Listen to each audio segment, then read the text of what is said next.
Good afternoon, everyone, and welcome back. Today is September 16th, and this is Conversations from Stritch. I'm really pleased to be joined by Dr. Christopher Sint and our guest today.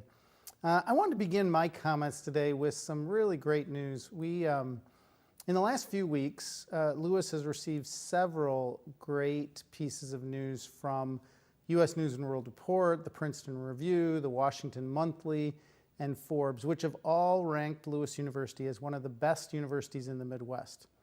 These rankings showcase our leadership as a Catholic university in our region, our future-focused and innovative academic programs, which produce graduates who adapt and thrive with the ever-changing demands of work and career, while also contributing to a better world for all. We really feel excited that we have been ranked in the top 20, actually tied for number 19 in the Midwest. And as you see on the screen, there's several other rankings that we're incredibly proud of. I would say the two that I would focus on are social mobility and best value. Being in the top 20 in terms of social mobility really means that what we do is we take students who might come from backgrounds in which they have limited means and put them into a situation after they graduate from Lewis where they can have many more opportunities for themselves and their children. So that is a very exciting thing. The next thing that I wanted to say is just that among some of the other rankings, for instance, the Forbes and the Washington Monthly, that they do take into account a whole host of other criteria that they used in order to judge us. And so, some of those criteria have to do with how well we do in terms of career success, low debt load, and of course the overall value of the school. And when we're in, for Forbes, for instance, we're in the top 15% of all degree granting institutions in the United States. It's a real testament to who we are as an institution in terms of how we perform for families especially, because that really, making it a really valuable proposition for families to want to come to school here. So in addition to all of this, Chris, you have some additional news for what's going on campus in terms of some of our faculty and academic issues. Yeah, great to be with everyone this afternoon on this beautiful day. Just a couple things that have happened in our news cycle the last week. Our 6 of our Lewis University students were recently inducted into the Pi Theta Epsilon Occupational Therapy National Honor Society. I happened to be at that event. It was lovely, and their names are there on the screen, so congratulations to all of those really high-achieving members of our occupational therapy class for this year. And it's our first class for that particular honor society, so they are the inaugural members, and that list will grow as the years go by. Bolingbrook High School students and teachers recently received peer mediation training from 4 Lewis University students enrolled in, I believe this was second summer session, Mediation 1 and Mediation 2 courses taught by Dr. Stephen Sherwin, Assistant Professor of Justice Law, Public Safety Studies. So I just wanted to recognize Professor Sherwin for that great work and all of our students who did that community engagement in the local school district. So thank you so much to all.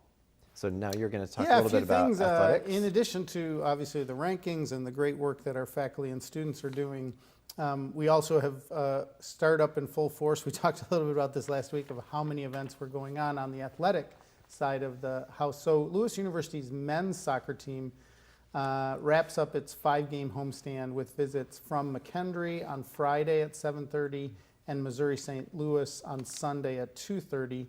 The Flyers are off to an unbeaten start for the second time in 3 years. In 2019, Lewis started the season 5-0-1.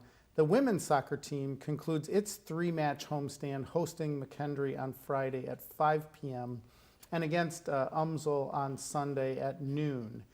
The Flyers are also, women Flyers on the soccer pitch are off to their best season since 2013 with a 4-0-1 start, so they're also undefeated. Our women's golf team won the Screaming Eagle Invitational on Monday at the Cambridge Golf Course in Evansville, Indiana. The Flyers finished the two-day event with a score of 629 and won the event by 2 shots over the Lindenwood Lions. The men's golf team opened its 21-22 season with a 5th place finish at the Malone University Glenmore Invitational on Monday and Tuesday at the Glenmore Country Club in Canton, Ohio. Lewis University's 15th ranked women's volleyball team hosts Quincy in its home and Great Lakes Valley Conference opener tonight at 7 p.m. at the Neil Carey Arena. So I hope that you will join the rest of the campus in Neil Carey tonight to cheer on the women's volleyball team. I will say that it's exciting to be able to have fans back on campus attending indoor events with, of course, face coverings on.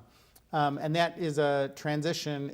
One of the things we want to note always is that there are differences this fall compared to last spring. One of them is the ability to go to indoor athletic events and cheer our athletes on, student athletes on. So, Chris, what is going on with COVID? Here's a couple updates on the COVID-19 evaluation metrics that we've been sharing for the last several weeks. Our Will County cases per 100,000 is at 189, which means we're still in the red zone. That is exactly the same number as it was last week when we made this announcement. It's been around that 180 to 190 range for a few weeks now, so it's plateauing, but plateauing in this red zone, which means that the governor's order to wear face coverings indoors and the other mitigation details that I'll talk about in a minute will most certainly be in effect for the weeks to come.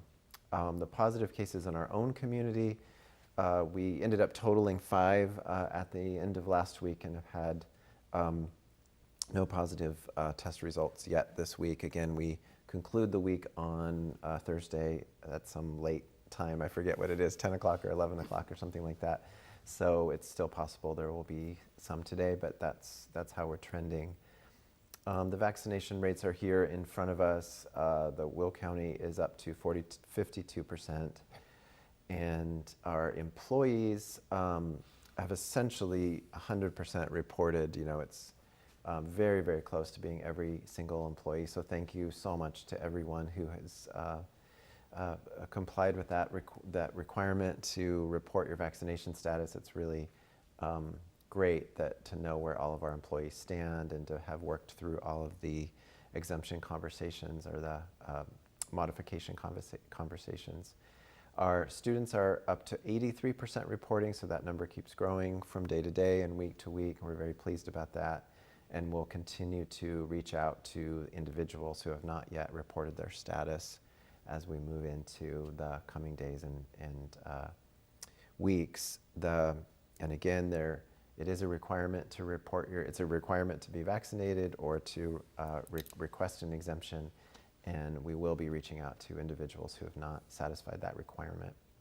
Our residential population is, like our employees, essentially complete in terms of our knowledge base of them. So again, thank you to all of our students and employees who have been engaging in this requirement. The only again, I'll send a long email out today with lots of details and links and ways of doing a whole range of different things, including visitors to public events such as the volleyball tonight. So please look at that email for all the details. The only other thing I wanted to dwell on before we move on is something that will be new next week, which is our testing approach. So as we've announced and talked about last week, the order from the state of Illinois requires that all people who are not vaccinated, unvaccinated students who are taking in-person classes, and unvaccinated employees need to submit a COVID-19 test beginning next week. So if you have not recorded your vaccination status, that means you're considered to be unvaccinated. So we have some people who have reported who are not vaccinated and have received an exemption. We have some people who have not reported. All of those people need to start doing weekly testing next week. you'll need to submit a negative test weekly before 6 p.m. on Thursday evenings. So we will be sending out more information about how to do that, but I'll just say, for those of you who are using the app for a number of different things, either related to COVID or not, it will be a tile on the app where you just simply upload your negative results every week, and it will be really easy to see and find. For people who are not, who don't use smartphones, there will also be a web-based way of uploading those negative test results weekly. So you can be tested anywhere, and they'll be, as usual, we'll be sharing all of the local available testing sites and clearinghouses where it's easy to look up a testing site that's free near where you live. It must be a PCR test, or the nasal swab test is part of the state's recommendations for this weekly testing. So just ensure that it's a PCR test and submit it by 6 p.m. on Thursday evenings. But knowing that we have many members of the community who will find it convenient, either because they live here or because they work here, or can work it into a class schedule, we will be offering, starting next Wednesday, testing on campus. Next Wednesday it will be between 11 and 2 p.m. in Memorial Hall, and then in subsequent weeks it will be on Tuesdays from 8 to 11 and Wednesdays from 11 to 2. And it will always be in a Memorial Hall. And the idea is that those testing that you do on campus here is with a company that will allow us to get the results in time for them to be reported by 6 p.m. on Thursday afternoon. So please take advantage of that, of the free testing on campus, or do it in a place that's convenient to your home. So, Chris, I think I mentioned last week that I had to get tested because my mother ended up being tested positive. I went to one of these clinics. There's many of them around. It's free, taken care of by people's insurance. And it was about a 48-hour turnaround. Joan and I both got tested. So just for people that are in that mode, if they test on campus, they're done. They don't have to worry about it. It's going to be reported to us. If they test on their own, they should probably, since it's Thursday at 6, get tested Monday or Tuesday of that week is what, I mean, given that the 48-hour turnaround, at least that was my experience, about 2 days turnaround. Yeah, I think that's right. The second thing you said is correct. The first thing is I want to say a little bit more about. So yeah, if you, I mean, maybe, everyone's situation will be different, but if there is a place that you find, like the, Walgreens down the street from your house and so on, learning how long the turnaround over would be for that particular place would be helpful. But yeah, I would recommend, I agree, Mondays for a Thursday deadline would probably be good, or Sunday or what have you, but that's good. It's not true that, so we still will ask, so you will take the test on campus if you do it on campus, but they will send you their results to you, and then you should upload it to the... But what is guaranteed by that is that, maybe that's a better way to put it, we've contracted with this, and they will get it back to the student before 6 p.m. on Thursday. That's right. And then they have to submit it onto the app. That's right. Correct. That's correct, yeah, and I stand corrected on that. That's great. And, And if for some reason they don't, then, we would obviously accept it on Friday morning and so on. And we may have, I think it just is somewhat important that we don't really know right now. We do have a decent number of people that are going to need to get tested. And so right now people might want to, quote unquote, get there early in their time slot if they're going to use Memorial Hall. Because I mean, if you have just off from class from 10 to 11, you might not want to show up at 10:45 to get your test because it might take longer. There might be a line. Yeah, you just remind me of two things I should say. One is that there will be a way to reserve times. Yeah, good. And then so that will be part of the, look on the website or on the app, or in email. We might send out a special email on Monday about how to do that if we don't have it today.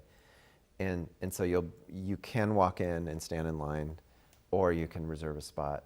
And what's really nice about reserving the spot is that there's a way to do the paperwork virtually, and insurance and things like that, so that you don't have to do all of that standing at the desk while you're waiting in line. And just you've said this, but I just want to say it out loud again. if you are vaccinated, you do not have to get tested.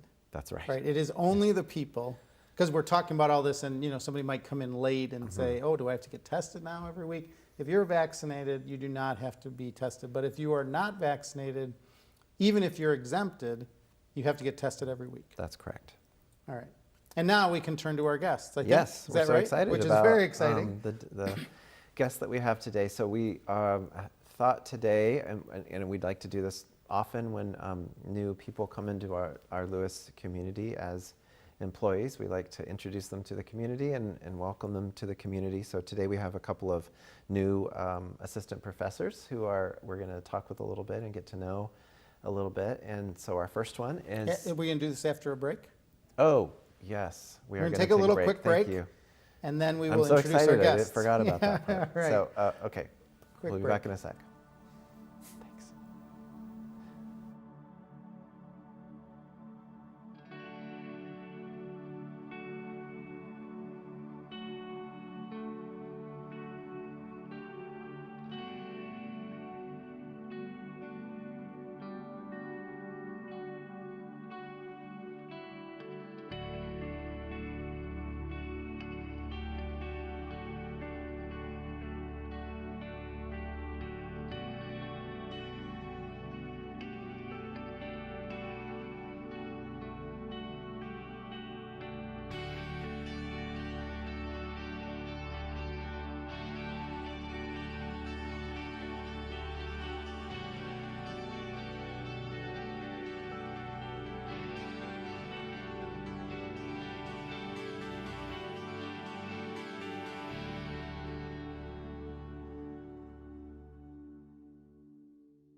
Rachel Wells, who is an assistant professor of social work. Welcome, Rachel. I'm just going to say a few words about Rachel and then we'll have a conversation. So she recently received her PhD in social welfare from the University of California, Los Angeles, my undergraduate alma mater, by the way, and has a Master of Social Work from the University of Michigan and a BA in Environmental Science from Washington University in St. Louis.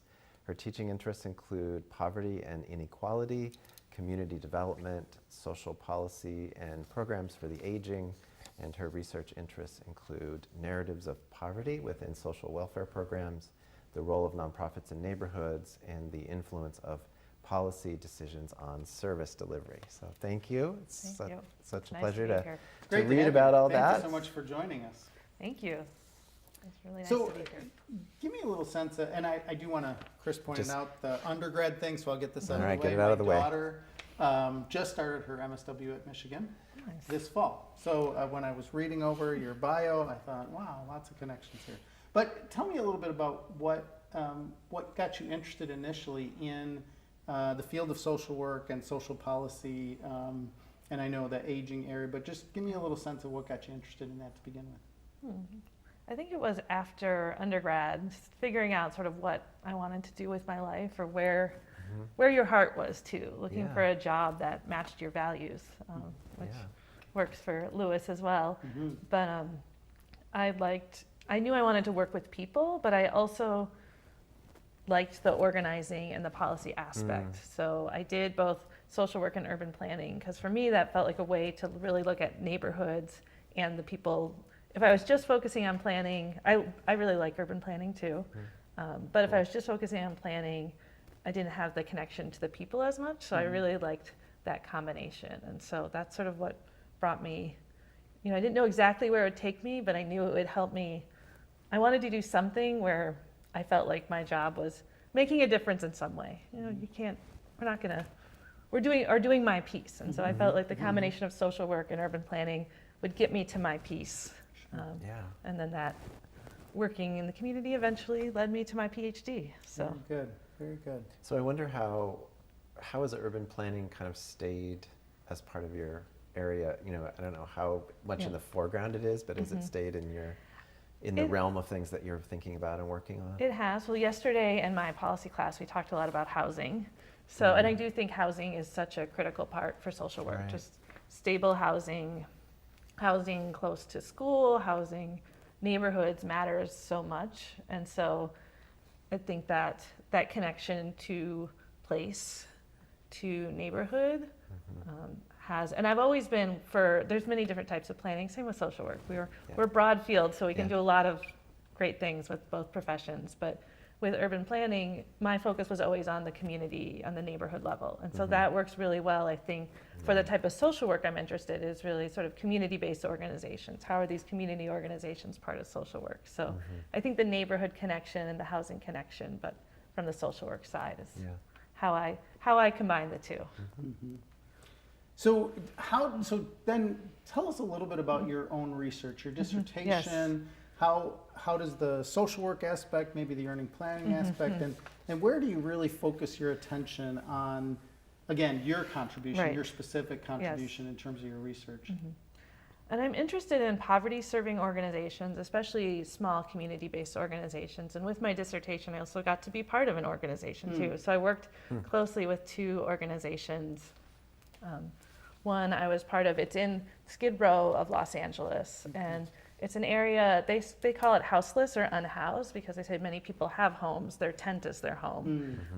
But we worked with a lot of houseless community members, and it was also very organizing based. So sort of folks who were affected daily knew best what solutions should be, knew best sort of what they should do. And so I got to work with two community groups. And my interests, I have sort of I have several interests, but my two main interests are what I hope to do with my dissertation and sort of going forward and talk with students about is, one is looking at different ways of working at the community level. So how are grassroots, they had some mutual aid, which came more into the foreground, I think, during the pandemic, the role of mutual aid. So how are these small grassroots organizations part of social work? What are different ways of working with community members? Different ways of working that treat people with dignity. And the other is sort of how we talk about poverty, and it was in the introduction. But the way we talk about it, sort of how we define it as a problem, leads to our solutions. It leads to the way we treat people. And so I was really interested in how these two community-based organizations, they're trying to challenge the way we talk about poverty. But they also need to pay the bills. They need to keep the lights on. And so you're trying to push new ideas, but you also, are still working within this larger system, and you're navigating tensions and contradictions as you try to change ideas. So I was looking at how in their day-to-day work can they challenge sort of the way we talk and think about poverty. Sure. And I guess I'm interested, I want to follow up a little bit on that, in this sense that, so first off, you already mentioned, so you're doing, educating me and others on this show about how language matters, right? So houselessness versus homelessness. But then I'm also, I think oftentimes when we think about, many of us are kind of, we want to create a better world. Right. So there's this kind of charity side to us that says, immediate impact, let me buy this person a sandwich, let me give this person a $20 bill, et cetera. But you're talking on two other levels, and I'd love to hear you talk a little bit more about how that fits into especially the teaching social workers, right? Teaching MSW students. So one is about language, how we speak about these issues, and the other is about policy. Both of those are more abstracted, right? It's not helping somebody with immediate food. It's about treating them with dignity in terms of the way I speak about them, but also, as you said, urban planning. I mean, it can be getting a grocery store in an area so that they have food that they can access on a daily basis that's good for them, as opposed to always going to a fast food place. So could you talk a little bit about, and maybe how that flows into the way you imagine teaching MSW students or BSW students? Well, I think the day-to-day work is what informs or should inform policy. So they are very connected. That often when we think of policy but aren't talking to social workers or talking to folks who work on a day-to-day basis, we're going to miss something. So there is a connection, and what social workers can do is very much informed by policy. And I talk about policy, but much of my work looks at our direct work with community members, how we treat someone. And sometimes we communicate by the way we treat someone. Sure. And so I think that there is also, so there is policy, but I do think that daily interactions are really important. And even the organizations I work with, they combine services and organizing. So food was really important. We need it, especially you look March 2020 or April 2020, the community where I was working, many of the charitable food donations disappeared because these were volunteers. People weren't volunteering and working in this neighborhood anymore. So food was a necessity.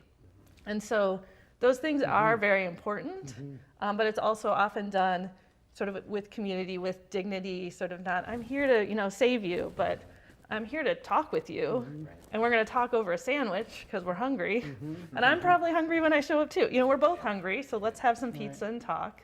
Sure. And so I think that that is sort of a different way of working with community members, and also how sort of food or other services also can be political or used for organizing. And so free sort of some of the food services was also used as an organizing tool. Sure.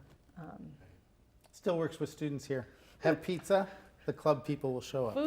Food is a great organizing. I mean, it's part of community Yeah, exactly. Food is part of community organizing. I mean, sure, that's part of community. And so food is an organizing tool for all of us.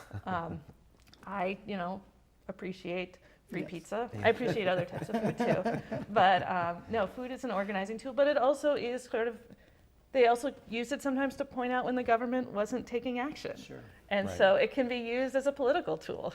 Absolutely. It has been used as a political tool. So it's been about a month or so since the semester kind of got We're week started. 3 now. Okay, yeah. And so it's really early. Right. We recognize that, but so tell us a little bit about how it's going and what you've learned about Lewis and so on. Well, I've definitely felt welcomed, so that has been nice. And that was one of the things that I remember even back in my job interview, how nice and welcoming, and the role of community among faculty, among students, how important that was. So that, what I saw in my interview is still the case. It's held up, so that's always good to know that what you see, your first impressions were in fact true. So I felt very welcomed by, and social work's a small department, so it's nice to connect to other departments in the college, but also felt welcomed across departments. And I think my work, I'm very interested in other departments as well, and I see social work as connecting to other departments. So I'm excited about that. I work with the master's students, so it's been great to hear and meet with many of the master's students. I'm both students who are in their final year, students who are in their first year, and students who are very committed to their community and are there because they want a job that makes matters. And so it's been really nice to get to know the students, and I'm going to learn more. I'm from Illinois, but I'm still learning this area, and I do think MSW students often help sort of teach this area and who are the organizations and who are they working with. And so it's been It's it's been great. great And so so far. we have, people that might be watching who might want to be thinking about the MSW program, or they're, BSW students who are looking forward and always are interested in that. So could you, just based on, I know it's new and you're learning the contours of it, but but you went through one, so what happens in an MSW program? Yes. And I did also ask some of my students yesterday, because I'm going to be on here. Is there anything I should, because students know, they're in the program now. It's been a while since I've gotten my MSW. So I did ask them, and part of it is you do gain, many folks work directly with community members, but also one student mentioned this also helps you think outside the box. So you're working with community members, but you're also learning to question why things are the way they are, and really put it in the context that our daily work happens in a context. And so that was one advantage that was highlighted. They also pointed out the nice faculty. I don't know if they were just, but I did hear that as one of the comments. And then also there is a new school social work program for students who want to work in schools, and a new training grant also providing stipends for mental health. And so there are opportunities. There's also from the bachelor's, there's students who go from the bachelor's. So we have a lot of Lewis undergrad alums who then continue on for masters, which is great. And there's a program, if you get your BSW, there's sort of an accelerated master's. So it's nice to have, we have sort of the double Lewis connection with both undergrad and grad here. Yeah, that's great. I mean, I think it's really exciting. This is a relatively new program, as we've already mentioned, and you're new to the program, and so. But I do think that BSW to MSW allows people. There's so many degrees these days or professions that at some point in their career they need that master's level credential, and so that ability, even if somebody left for a little while to come back, or they want to go directly on. So yeah, we're excited to have you. Chris, other questions? No. Well, I just want to. Lots of questions. Yeah, no, we have lots of questions. We have limited time. Right. Is really our point. So, so grateful for you and for your willingness, and obviously we're just excited that among many institutions that it worked out that you chose us, because we're really excited to have you and glad that you joined us. So, thank you, Dr. Rachel Wells. Thank you. Thank you to all the work you do, and we'll do the rest of the semester. And now we're going to transition. So it's an opportunity for me to introduce our next guest, Dr. Adrianne Honnold, who is joining us this afternoon. She is an assistant professor of music at Lewis, and she's an ethnomusicologist and a saxophonist. She teaches music history, popular music studies, applied saxophone, and she completed her PhD in ethnomusicology at the University of Birmingham in the United Kingdom in 2021. She received her Bachelor of Music Education and Master's of Music degrees from the University of Illinois at Urbana-Champaign. She's a former member of the United States Air Force Heritage of American Band and Rhythm and Blues Jazz Ensemble that located at Langley Air Force Base. Many of us have heard of Langley, which is located in Virginia.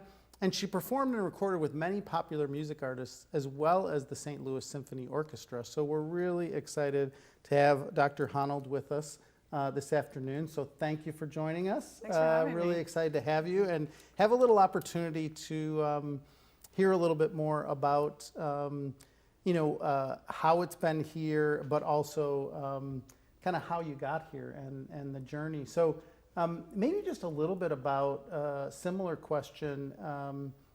What got you interested in music? I mean, was this something that you knew from the age of 5? I know I'm going to spend the rest of my life in music.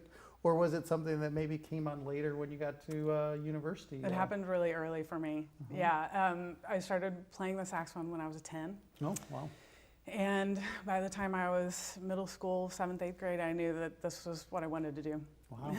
I didn't know exactly what the path would be Sure. and what, where it would take me, but it turns out it would take me all over the world. And So were there, tell me about some of the paths. I mean, again, this, we always want to do a mixture of kind of who you are as a person and how you got here, but also for our students and families that might be watching. So I assume there's lots of opportunities that if you knew that early on, you may have thought about being a high school music teacher. You may have thought about being, a performer, spending the rest of your life in an orchestra. We have great symphonies around the world. Certainly St. Louis, Chicago has a great symphony orchestra. So how did those, and did you take any false starts where you said, I want to be in an orchestra, and then all of a sudden you were like, after doing it for a year, I don't want to be in an orchestra, I want to teach? Or tell me a little bit more about that. yeah, so my mentor and Professor Deborah Richtmeyer at the University of Illinois, saxophone professor there, most of us that studied with her ended up being, Bachelor of Music Education, education students, and I really value that degree, and she sort of inspired us to do that. And I thought I wanted to be a high school music teacher, band director, but that quickly shifted to performance, even though I did go ahead and finish my degree. And then while I was student teaching at Mahomet Seymour, See? I took military band auditions. And sadly, saxophone is not a regular member of an orchestra, of a symphony orchestra.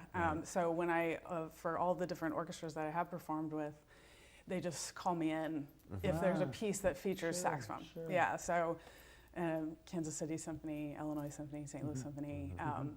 I got to travel around the Midwest and perform with a lot of different groups.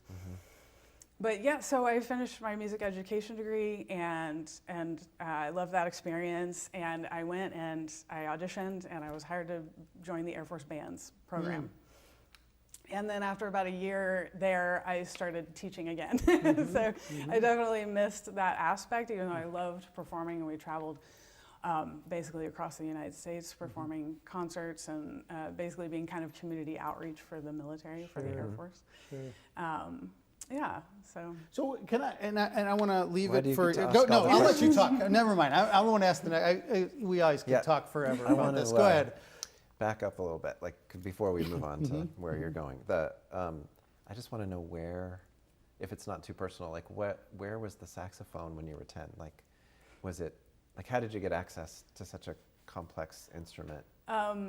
Well, let's see. Let me think about it. The most music programs in schools have relationships with like Right. local music stores. Sure, yeah. And so I'm pretty sure we started renting it because saxophones are quite expensive. Well, all musical instruments are. Yeah. And so we rented, and it was like a rent out. So like Okay. eventually I had So my you had your own. saxophone, and it wasn't very good. And when I went to a saxophone camp when I was in high school over the summer, and that's when the teacher told me, like, you need to think about maybe stepping up and getting a professional instrument. And so I was lucky enough that my parents were able to help me do that. So then I was ready to study in college, and it made a huge difference. Oh, I'm Professional sure. instruments make a big difference.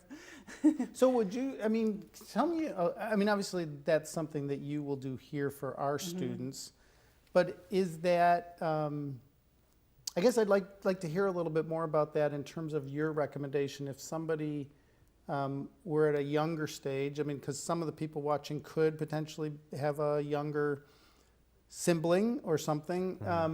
Do you recommend those kind of camps for somebody who's, so they're doing their normal, they've been in their middle school band, maybe they're in the two high school bands, a jazz band and a regular band. Taking that summer to do an extended camp is Absolutely. worth it? Yeah, I went to music camps at Eastern Illinois University for several years in a row. That's where I'm from. I'm from Charleston, Illinois. And so I went, a couple streets over and stayed in the dorms and went to music camp there, and it was an incredible experience. I loved it. Yeah. So, and then the year before my senior year in high school, then I went to the University of Illinois, and it was a specifically saxophone camp, so that really got me thrilled to study there and audition there, and yeah, it's a really good experience. I went to sports camps as well, and it's kind of similar, but we were performing and rehearsing each day. And I would say that's part of why I asked, because you mentioned, because so many of us in society are familiar with that soccer camp, the basketball camp. I don't know that as many people are as familiar that there's a saxophone camp. Not There just a is. band camp, but that there's a saxophone camp. Right. So we don't necessarily think that way. And I think it's valuable to share that kind of information with our audience. Absolutely. So you have this whole career as a performer, and then you just got your PhD. So those things don't usually connect, So tell us a little bit about what the focus of the PhD is and how it connects to your past. Yeah, that's a good question. So my master's was in saxophone performance, and so I was actually in the Air Force between my bachelor's and my master's, and I loved performing so much, but I knew I had a lot more to learn. I was completely classically trained, and a very traditional music education at the University of Illinois, which is a great program, but at the same time, I was like leaving, my music classes as an undergraduate and listening to all of this popular music, and I saw a big disconnect between those, what I was studying, and then what a lot of us enjoy, like in terms of more mainstream music, and that really planted a seed in me, and so in my master's degree, I did a lot more performing on the jazz side, and I even played in a funk band for a couple years, and then went off to I lived in St. Louis for 10 years, and I was teaching and performing, and I started to try to connect these two seemingly disparate things, like classical and jazz saxophone performance, with popular music studies and everything, I started teaching at St. Louis Community College, and I taught the history of rock and roll there for 16 years. And at another university also in the St. Louis area, Maryville. Right. And in I was our trying, same conference. yes, exactly. Actually. I was Familiar trying with to them. really Yeah. connect those two things. So when my husband, who actually just retired from the Air Force Bands program, Okay. we left St. Louis and we got orders to live in Belgium. So, and he was stationed with the NATO Jazz Orchestra just south of Brussels, Belgium, and we lived south of Brussels for 4 years, which was an incredible experience. And so I started my PhD in the UK at that time in popular music studies. And Birmingham is very well known for cultural studies and this burgeoning cultural studies program in the 1970s. And so it was an incredible experience. And they're actually, Belgium and the UK are very close to each other. There's just a big body of water between them. Exactly. So, It's a commute. yeah, it was a You could commute. do. But so tell me, so people would read on your CV ethnomusicology, and what you've talked about is popular music.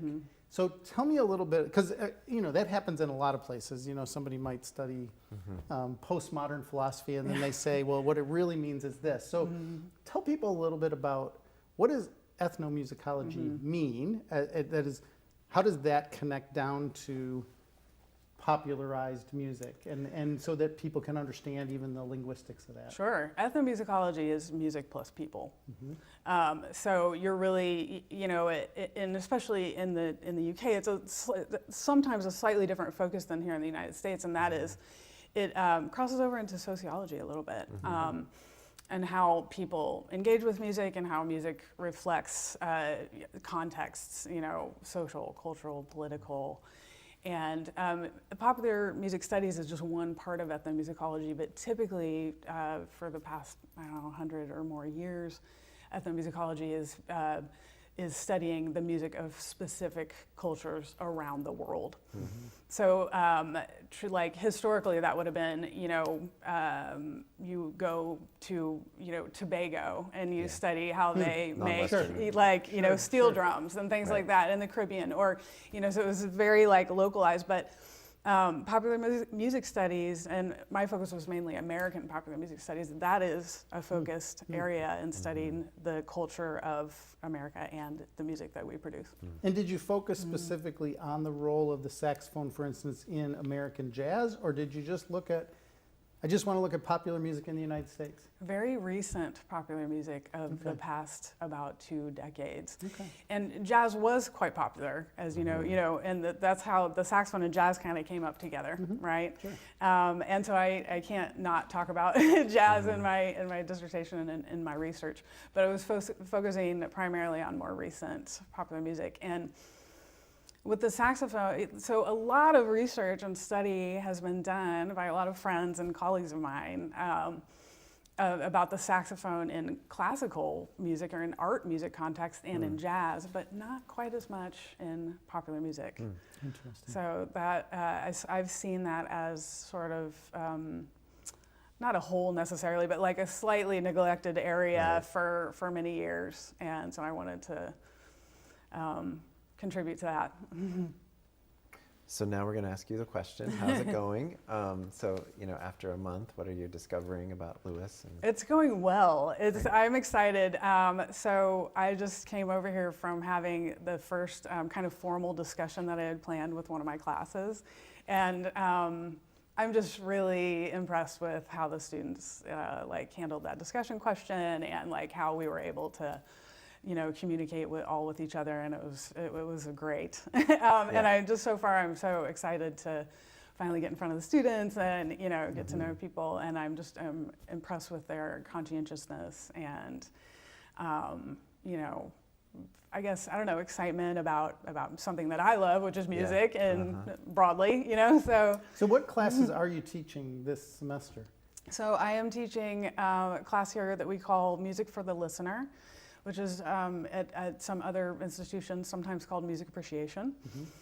And it's a broad survey, so it covers art music, classical music from European traditions, but also non-Western art music, and then that's about the first half of the semester, and the second half is popular music, jazz, and popular music from non-Western cultures. And I'm imagining you can shape that second half in a way that I wrote that connects to part. what Oh yes, you, that's all me. what you did your And research then- on, and yeah, so on. So exactly. that's great. The other class I teach is history of American popular music. Okay. Mm-hmm. All right.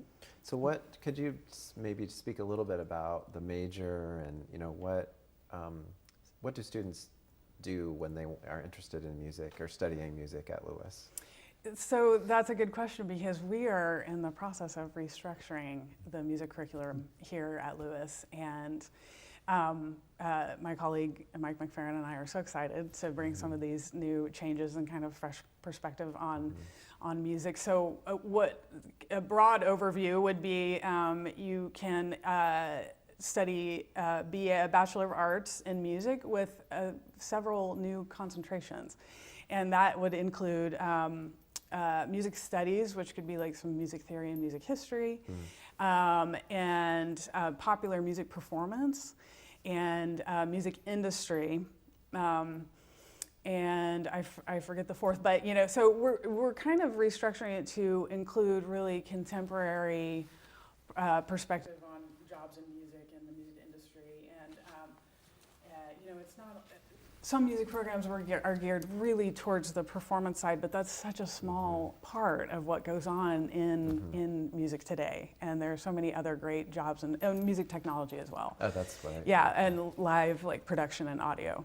And is this similar to other music, the way it's evolving at other universities? It absolutely it is. There is quite a precedent for this happening at several different universities. And I was fortunate to actually, I won a grant this past summer, and I attended a conference hosted by the National Association of Music Merchants, NAM we call it, along with the College Music Society.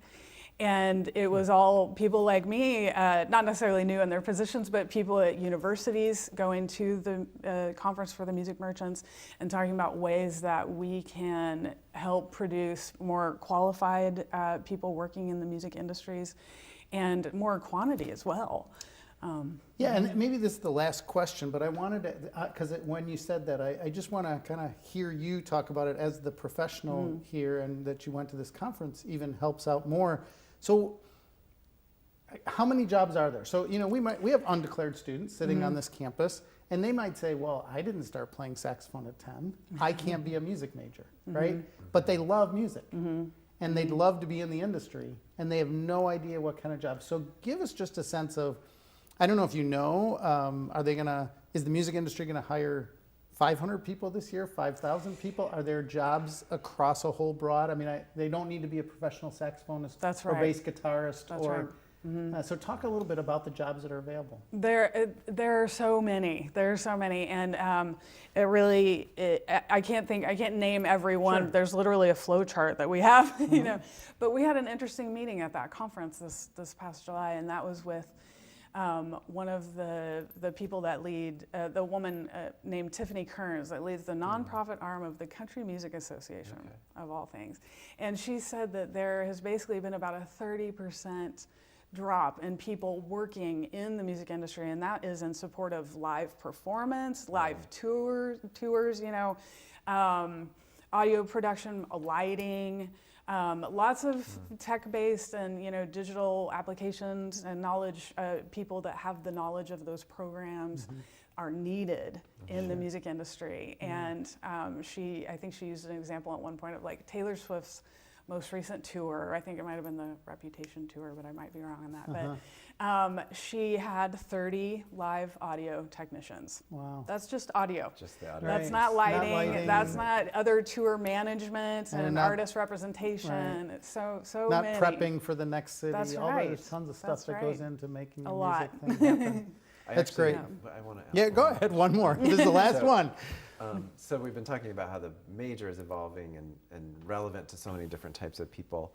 What if a student does play the saxophone or play the guitar, and they want to continue to work, and they're probably not going to, they might be a business major That's or exactly, what have you. So anyone can take lessons at Lewis, anyone, and it's included as long as you have 18 credit hours or less, you can take lessons on any voice, piano, guitar, bass, saxophone, Right. clarinet. And this is about creating, you know, we always talk about, Chris, our basic mission, which is to, you know, educate people for professional and a liberal arts education, but also educating them to be a citizen in society that really contributes back. And I think for many people, their sense of being a whole person really requires them to continue their work in voice or in saxophone or in guitar or in piano, because it's so much a part of who they are. Even though they know they want to be an accountant or they want to be a chemist, their life is enriched by playing that, and they can get to know other people on campus, right? That they would never get to know in their chemistry class